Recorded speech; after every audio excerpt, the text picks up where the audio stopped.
Oh my God, I tell you what, I'm having the worst frickin' luck with cameras. My coffee mug, which has been awesome, best coffee mug I ever had. Sarah bought it for me. I put it in my soft backpack. There's the top, the top over the top here, the zipper container on the top of the backpack. And I just threw my coffee mug in there one morning with my $2,000 video camera last week or just a week and a bit ago. And I got up the mountain and I could smell coffee everywhere. And my coffee mug had slowly leaked the entire thing out into that top compartment and saturated my camera and annihilated it. And drooled all through my backpack without me realizing it because I had a waterproof jacket on, right? That sucked. So I just ordered another one. I just did the previous email with it, and I just looked at it, and the lens is fogged up. There's moisture in there. Like, holy crap. So I got my Canon, and it needs to go to the repair shop because I turn it on, it won't turn off. Another $5,500 camera, not including the lenses. Ah well, it's the how it goes in the outdoor world, right?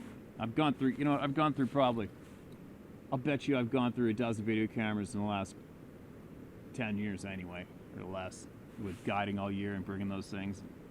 It's just the way it goes, nature of the beast. All right, what do we got? All right, listen to this. Hey Steve, want to start out by saying thank you for your work you're doing on this subject. You're a great man for helping people when they have nowhere else to go for help. Please know it does not go unnoticed. Please do not share my name, but feel free to share my story. If you'd like more specific location details for personal knowledge, shoot me an email back and I can send it to you. You know what? I'm good on that, man. I don't seek these things out. I'm not creating a database of exact locations, unlike some other people. My motivation here is for you and all the people here. That's my motivation, okay? I don't think we're going to get any more honest information and knowledge than amongst ourselves together as a group. I don't think that's going to happen anywhere. All right? So that's what I'm doing. Locations, I already know these things are all over the place. There's no getting around it. Now, I'm a 21-year-old college student who grew up hunting, fishing, and trapping out west in Nevada. Been at it since I was a young kid. I love the outdoors and spend as much time as possible out in the desert doing what I love. Last year, I decided to go to a smaller school in southeast Louisiana.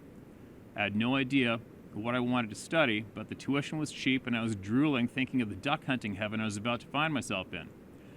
Mind you, the closest relatives I had were in Nevada, some 2,300 miles away. Shortly after I moved down south, I realized I needed a boat if I was going to do any public land hunting in my area. So I bought a 14-foot flat-bottom boat with a 20-horsepower long-tail mud motor. The guy I bought the boat from and his buddies were some real southern boys, and I ended up hunting and fishing with them the whole time I was down there. My main goal for the season was to shoot my first drake wood duck, as they are like a needle in a haystack back home. Come the last day of the season, I had only shot hens, so I was determined to get out and kill one. The only buddy of mine that was going to hunt with me got sick the night before. I didn't like hunting by myself down there, as the swamps are so unfamiliar to me as a Westerner, but man did I want a drake woody. So I ended up launching the boat around 4 a.m. by myself in a large river and planned to hunt a swamp way back on it that we had scouted a week or so before. It's about a 30-minute ride down the river and another 45-minute ride down a canal towards the swamp where the canal virtually dead ends. I mean literally the middle of nowhere. It was by no means a popular spot, just one of the thousands of little holes to hunt in this river. The boys I scouted it with had never been to this spot, them having grown up hunting in the area their whole lives. Only reason I was somewhat comfortable going down there alone was I had used a tracker app when scouting that showed me the way in and out.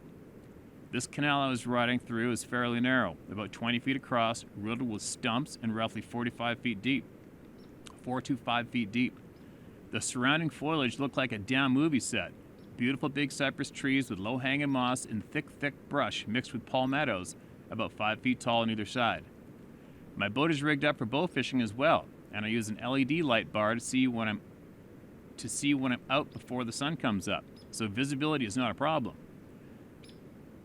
I was almost to the end of the canal, maybe 4 or 5 minutes left, and as I come around a bend, there he was standing smack dab in the middle of the canal. He was lit up like a Christmas tree, plain as day, and there is no mistaking what I saw. A bipedal creature, long shaggy black hair covering its whole body other than his face. Mind you, the water was roughly 5 feet deep and most of its torso was well above the waterline. Making eye contact with that creature is a feeling I never want to feel again. To say I was scared shitless is of course an understatement. If you know about long-tail mud motors, you know they have no reverse, so I killed the motor as quick as I could and reached for my gun. Before I could even throw shells in it, that thing took off out of the water in no time at all, dove into the wall of brush and was gone. The amount of muscle and power it takes to launch through the water and that thick backwater mud like that is just plain crazy. The scariest 15 seconds of my life was then frantically trying to turn the boat around in the canal with my paddle and trying to start my engine. I can only imagine. It's a pull cord style start, and I was shaking so bad it took me 5 or 6 tries before I could actually grasp the handle long enough to pull it. I flew back to the boat launch, virtually destroying the bottom of my boat and my prop by smashing through stumps. I ended up moving home after 2 semesters there, mostly due to the whole COVID thing, but in the back of my mind, I think I really know why I came back. Don't have to worry about seeing one of those things out in the sagebrush flat. I never told my buddies, my parents, nobody, and I've had a hard time processing it since. I just want to thank you again for giving people like me an outlet. It helps me more than you can imagine. Warm wishes from Nevada. Yeah, I would have scared the shit out of anybody, man. You know, it's funny, as soon as he said that, the part about turning the boat around, in which you put us right there with you. Recall quite a while ago, I think I shared this on here when I was sitting down with a bunch of friends of mine that worked for the Coast Guard fisheries here in British Columbia, and they would typically go off and disappear for a month patrolling the coast. And when they came back to shore, make a long story short, one of these guys piped up that he had seen one of these things, and the very first thing he said, it was freaking huge, and there's a carload of 4 of them, and they're on this narrow winding road, humpback road, for all you people from Victoria, Vancouver Island that know where I'm talking about. And this thing came down, they're driving this way, it came down from their left, ran diagonal across the road in front of the headlights in front of them, they slammed on the brakes, same thing, holy shit, crap in their pants. And it's funny how one of the main points he made was, we were scared to death turning around. And who would think of that detail, right? Because you're on a narrow one-way kind of ish road, single traffic, single lane, old road, winding like this, and you got to turn around like this. Right? So meanwhile, you're stopped dead. Now you're broadside to the blackness where that thing is, and now you got to turn around with the blackness behind you, not even knowing if it's standing right there behind you or not, right? So I can't imagine what that stress would have been like trying to turn your boat around in the middle of frickin' nowhere. And that's quite a run too, 30 minutes and 45 minutes to top each other for ducks. It's funny, I got some friends in the south in Alabama, and I've never been duck hunting in my life. I shot a few with my bow when I was a kid, sitting behind a wall blind on the beach on the Vancouver Island, but I've never gone duck hunting, and it's amazing to me to watch the enthusiasm. It's a big deal, isn't it, duck hunting? You know, there's friends of mine, they spend thousands of dollars on a dog for hunting ducks with, and it's amazing to me to watch the enthusiasm and excitement of people, average duck hunters. So wow, that's dedication, man. To get a duck, for me, I don't know anything about it, but to picture somebody going through all that trouble just to get to a spot to shoot ducks, that's something else. It's too bad it was ruined for you, right? I'm guessing you didn't get your Drake wood duck. Maybe another time. But obviously, I mean, that thing took off. While you were taking off one way, that thing's taking off the other, right? So, thankfully. But anyway, I better chuck in this battery. These poor cameras are taking a beating, man. And oh, there's the mountains. Showed up behind me again.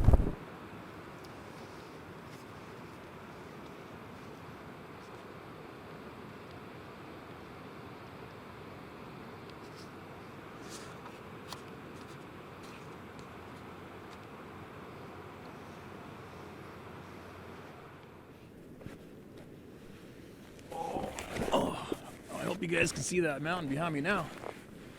Whew. I'm getting chilly. I got pretty sweaty this morning. I'm gonna hunt my way out of here in the deep timber. But I'm gonna read another email here while I got everything set up.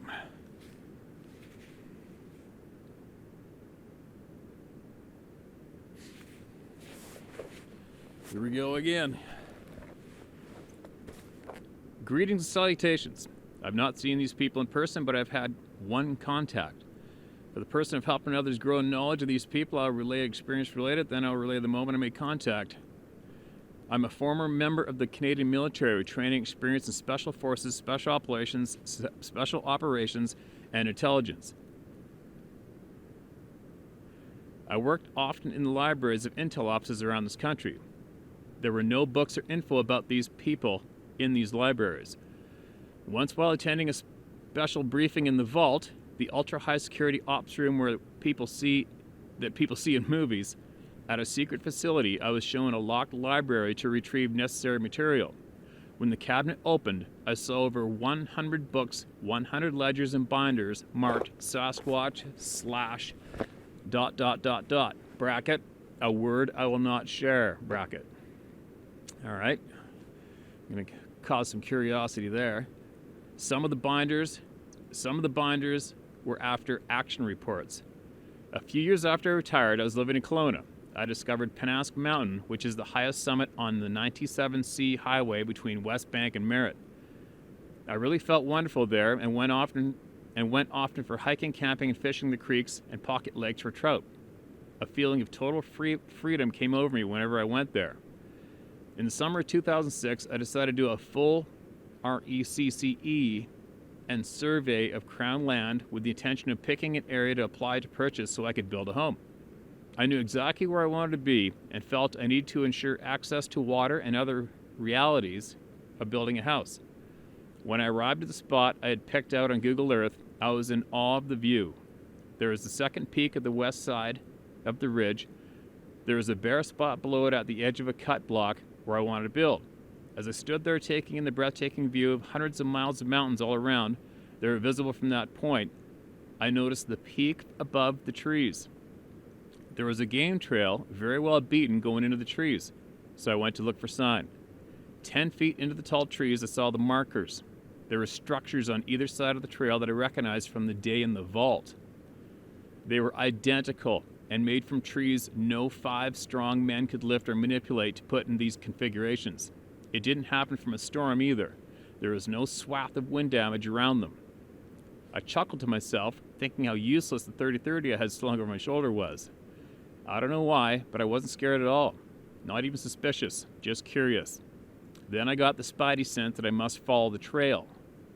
Alongside it was one of the hundreds of springs that popped out of the ground all over the area. Aha! Water for the house coming from above. There were no, and I mean no, tracks of any kind in the trail. No scat either. I thought right away that the local wildlife stayed away from here, but decided to go anyway. I had to. Somehow it wasn't a choice. I came up on an opening about an acre in size. No grass, no brush. Nothing but shale and gravel and rocks the size of a 45-gallon drum and smaller spread around.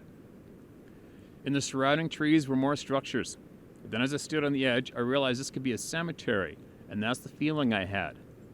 All of a sudden, in the bush around me, there were steps and rustling of brush. Now the goosebumps came to call. I could smell body odor and breath behind me to the right. I said aloud, "Is this a graveyard?" Was the grunt. "Prayer said," was my response, and I looked at the ground, turned to the left, and went back to my truck. I didn't buy the land and have not gone back. That's their home. There's an interesting one. What an eyeful that must have been, seeing all those documents in the vault. Maybe if you would, or not, whatever, but if you want to, if you can remember any other details that you saw in the vault and you want to share them, email me back, and I'll read them aloud to all the people here that are interested in what you've seen and the knowledge that you have. Man, there's some crazy shit going on the planet, isn't there? It sure does suck, Again,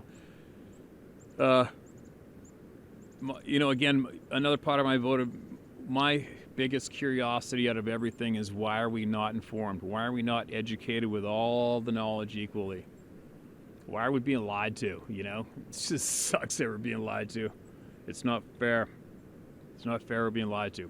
But at least there's thousands and thousands of people coming forward and sharing all the knowledge here, right? So, I mean, it's about the best we can do, and it's not a bad thing. It's pretty good. It's a pretty good thing to do. There's lots of knowledge coming forward, that's for sure. But what an amazing topic, man. It's just an amazing lifetime. The things going on in the real world is just amazing. All right. Hi, Steve. I'd like to remain anonymous, please. I'm in a kind of a weird situation because I don't know if I truly believe in Bigfoot, but I've seen some weird things in the woods over the years that I cannot be rationally explained. I'm not trying to discredit anyone who believes in Bigfoot. I just haven't had a true big first-hand experience with one that pushed me to believing all the way. This story is my biggest experience in the subject, but I'm only 29 years old. A lot more time to go. Maybe something will happen in the future. Anyways, I was about 16 with my best friend. Grew up together, lifelong friends, and we was coon hunting. That's how it's spelled. I had a small female walker dog, and he had a 2-year-old black and tan, and he was a monster, solid muscle, just the biggest black and tan I've ever seen. I don't know if this black and tan is fearless or stupid. He had no fear of anything. Remember that. He would literally run into a pack of coyotes just to fight a couple of them and come running back to us like it was nothing. Like I said, he was either fearless or stupid. We had hunted my dog earlier that evening. A few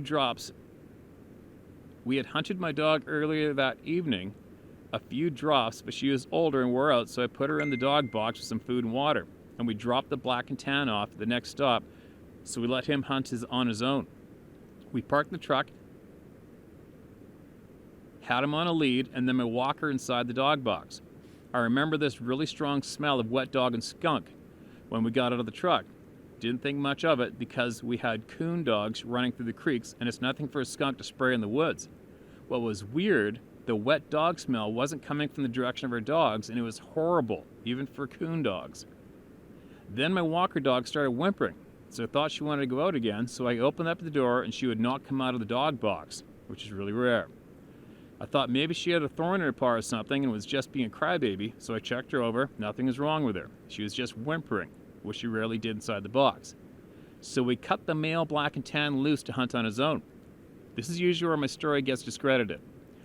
We were good old boys, just out in the middle of nowhere, wasn't hurting anybody, so we had a 6-pack of beer and a joint, and we was just out having fun being teenagers. Anyways, the dog took off into the woods. We were sitting on the tailgate for about 45 minutes drinking, listening to my dog cry in the box. Then the black and tan cut loose that he had found a trail. So we kept up, start walking, and we get about 100 feet into the woods, and we hear him on the other side of the woods close to the swamp, wetland area. He let out a big yelp, like someone beat him or something. Me and my friend both looked at each other like, what the heck? Maybe he caught a coon on the ground and it bit him or something, or the idiot ran into a tree not looking where he was going. Anyways, about 3 seconds later, he comes blasting past us, heading to the truck, not making a sound, just running full bore as fast as he could. He didn't even look at us. So we shined our lights in the direction that he came from, heard a bunch of crashing and thrashing like somebody's running away from us on the other side of the woods, but we never seen anything. First thing we thought a few deer was running off. Anyways, the dog is still acting weird. He runs from nothing.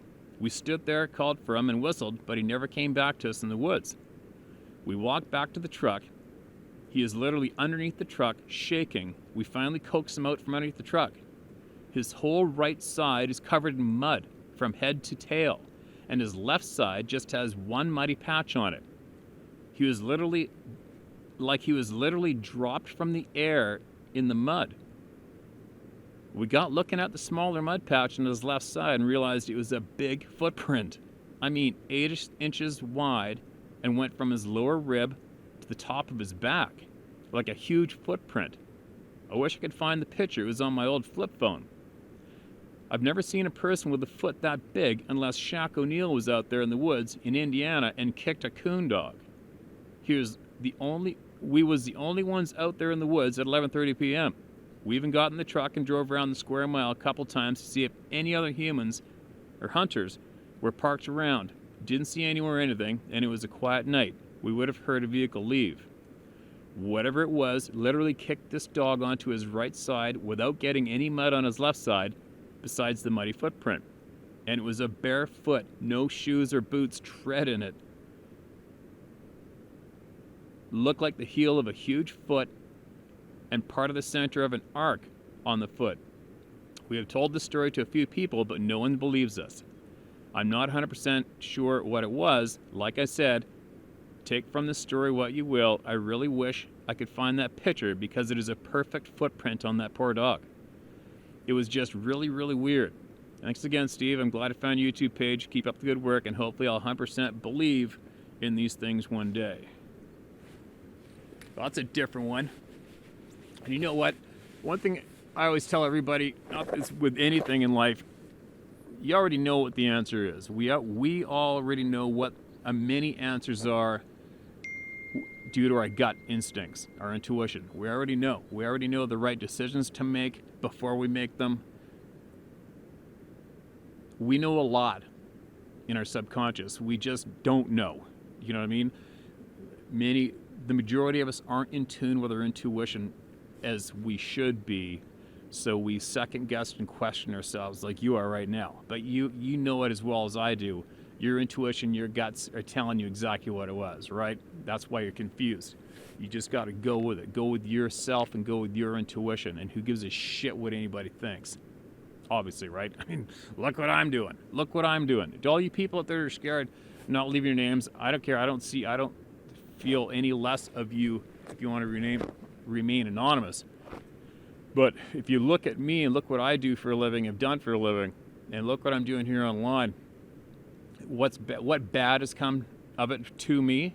Nothing. Nothing. Has anybody come up to me in public and tried to humiliate me or attack me or verbally assault me or anything? Never.